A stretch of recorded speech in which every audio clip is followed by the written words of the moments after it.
I was given some questions and I'm going to answer them. And we're going to do this kind of like a little lunchtime chat. Get in, losers. We're going lifting.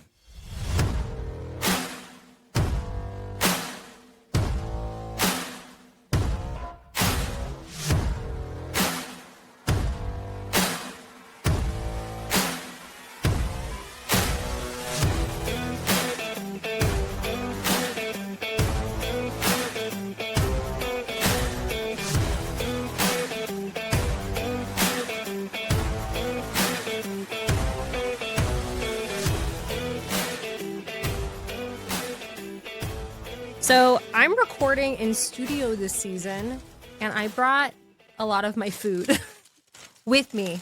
And I brought a lot of my food with me because I like knowing what I'm eating for the sake of work and energy expectations, even when I'm not home.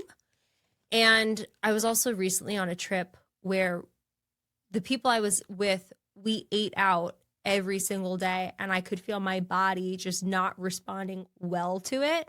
If you're one of those people who's always eating out and you take time to cook all of your food, or you're eating the same stuff or similar stuff that you know you can count on, I guarantee your body is going to feel different than eating out all the time. But if you're wondering what's going on over here, we have an assortment of foods. And I have this little lunchbox.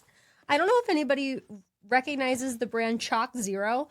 Before I started working with a registered dietitian, I did keto. Keto failed me. But this is from keto days, CHOC Zero. CHOC Zero. It's like a low sugar chocolate, and I'm just like, give me Hershey's now. But okay, question number 1. Colleen, I keep seeing kettlebells everywhere on social media. What is all the hype about? I think baseline, kettlebells are just a great tool to accomplish a lot of goals with in an environment where you don't have to go to the gym. You can get a kettlebell delivered to your house. You can work out in the living room, in a bedroom, in an office space, in the garage, outside, and you can hit, every muscle group just with this one bell. It is such a friendly entry piece of equipment to get strong, build muscle without putting yourself in the environment of a gym if that's not where you want to be.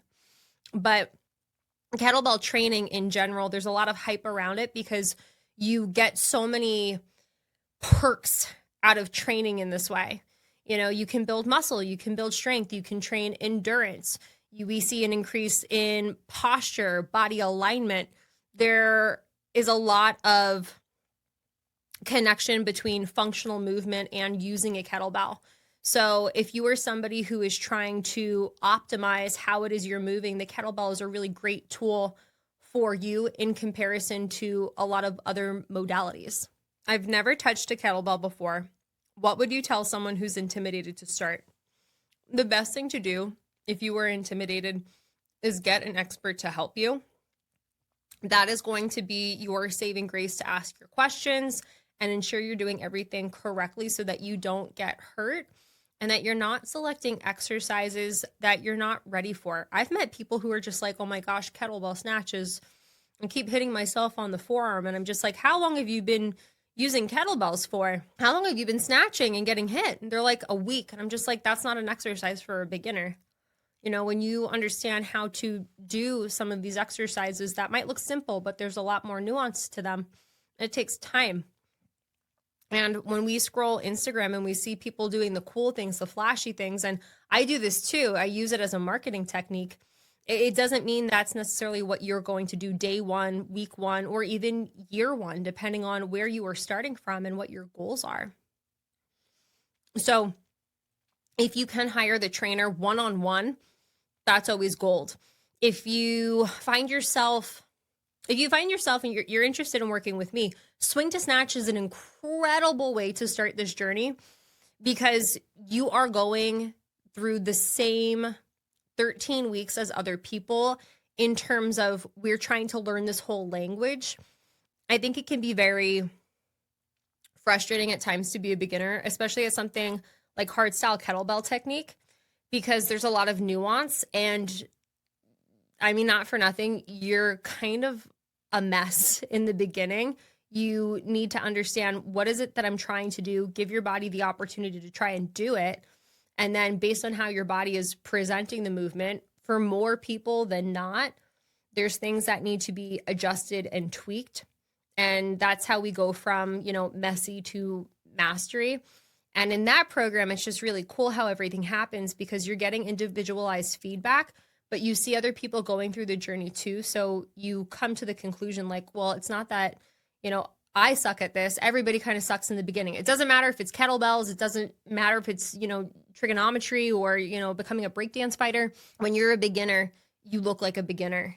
And it can be helpful to go through the process with other people. So you realize, no, I am making progress. That's the rate of progress that we're seeing. Yeah, I'm on track. So I think coming into a program where where other people are doing the same thing, that can be really beneficial.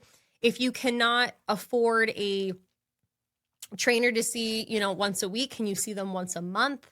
Can you be on some type of a program where you do get feedback, you do get eyes on you, where there are opportunities to, understand, am I doing it right or not? That's what you do.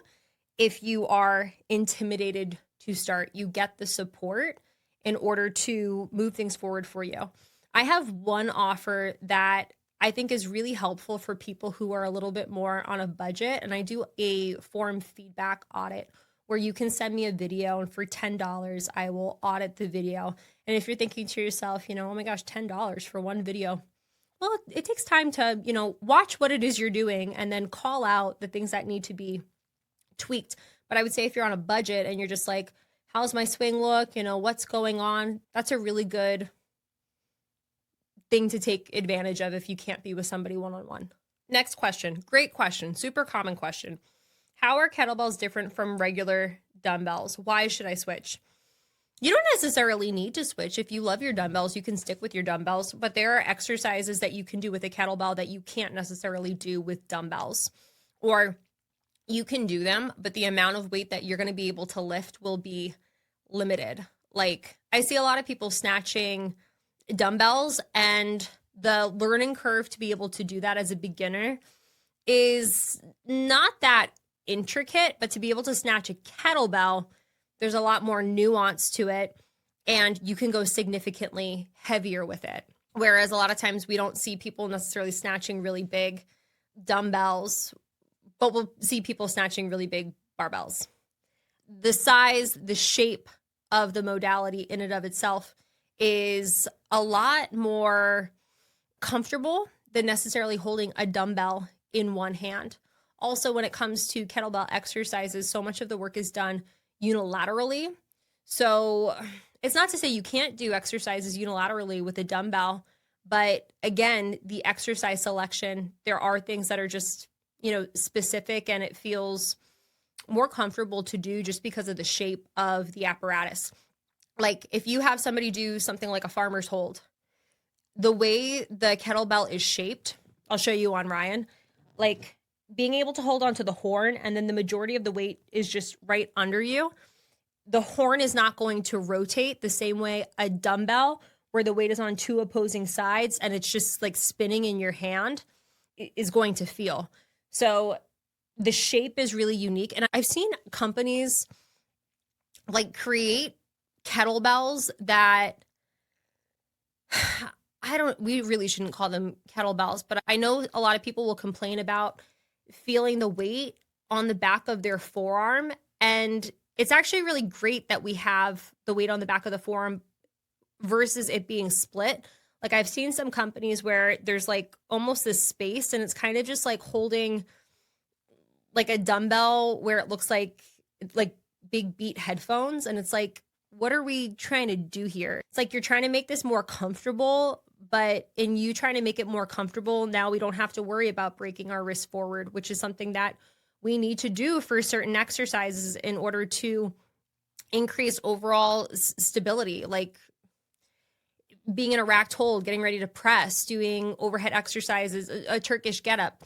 The way the apparatus is shaped and then the specific exercises you do because you can load it heavier because of the shape, like that would be a reason to go to the kettlebell over the dumbbell. What is the minimum time investment to see real results with kettlebells? It depends on your goal. It depends on what it is you are looking to do with a kettlebell. So for example, if you're somebody who you want to build muscle, you want to build strength, you are doing this more so for like longevity, you don't care about learning all of the fancy exercises. If you take, 4 to 8 weeks to really learn and fine tune things like how do I deadlift? How do I squat? How do I swing this kettlebell? You can see a lot of progress pretty quick with some very foundational exercises. If you're somebody who wants to learn more intricate exercises, like you want to be able to snatch the kettlebell, you want to be able to do a Turkish get up with a kettlebell, there is going to be more skill acquisition that is required, and you are only going to gain those skills based on learning all of the prerequisites. For example, if you want to snatch a kettlebell well, because let's be real, anybody can just throw a weight up above their head, but if you want to do it well so you don't get hurt, and well enough that the technique is so good in your body that once we put you on a progressive training program, we're going to see that weight increase over time, then you need to nail your deadlift. You need to nail your single arm deadlift. You need to nail your swing. You need to nail your single arm swing. You need to be able to stabilize at the top in any type of overhead work. You need to be so good with these prerequisites that you're ready for that skill, and that can take time. My program called Swing to Snatch, I would say that is definitely an intensive. I'm getting everybody to do that within the bare minimum of 13 weeks. But I know a lot of people where it's like, it's taking you a year to figure out how to snatch. And a lot of that just has to do with time. How much time do you want to invest in it? And Swing to Snatch, they are training at a minimum 4, if not 5 times a week, focusing in on skill acquisition. If that's not your goal, then that's okay. You can still see a lot of results just in learning how to deadlift and squat and do things like bent over rows and push presses without ever having to touch that stuff. So the time investment to see results with the kettlebell, it depends on what kind of results do you want to see. Okay, last kettlebell specific question. Can you really get a full body workout with just one piece of equipment, one kettlebell? Yes. Yes, you can. If I was stranded on an island and I could only bring one kettlebell, could I make it work? Yes. Would I want to make it work every day with one kettlebell? No. I mean, I have a collection of like 20 kettlebells in my garage. But could you make it work? Yes. You can deadlift the kettlebell. You can squat the kettlebell. You can press the kettlebell. You can pull the kettlebell. There's so many different variations that hit those pillars, which is what allows us to get a total body workout in. And yeah, you could do all of that stuff with one kettlebell. You just need it programmed well. And now I am going to finish my bagel with Ryan, and we will catch you in the next one. Thank you so much for catching this episode. Make sure to give us a follow so you never miss an episode.